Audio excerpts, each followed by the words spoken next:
Cambados comezou a limpar as pintadas que os grafiteiros deixan espalladas polo seu patrimonio. Estes días estáse a limpar o lavadoiro de Feciñáns. A continuación actuarase no Muiño da Seca, un ben de interese cultural. Uns traballos laboriosos que se van prolongar durante semanas. Especialmente complicada é a limpeza do muiño. A pedra do muiño está moi deteriorada, entonces é moi aberta, entonces a pintura entrou moi adentro e o soporte está moi débil, entonces hai que emprar técnicas, digamos, un pouco especiais para evitar que esta eliminación cause outros danos colaterais que podendo evitarlos, pois vamos a tratar de facelo con técnicas o menos agresivas posibles.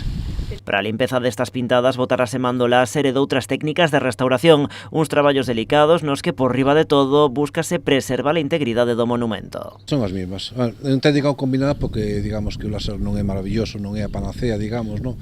Funciona ben con un tema de uns certos colores uno con outros, inda que se poda regular e tal, non é universal o emprego, entón, bueno, hai que combinar técnicas. Estas limpezas supoñen un gasto de 10.000 euros que o Concello financia coa axuda da Deputación de Pontevedra. No goberno local lembran ademais que atentar contra este tipo de bens patrimoniais é un delito que pode supoñer ata penas de cadea. Que teña en conta que son bens catalogados por patrimonio e calquer acto que se faga de vandalismo nun deses bens é considerado delito penal, co cual, inda que nós non queramos, a Fiscalía vai actuar de oficio.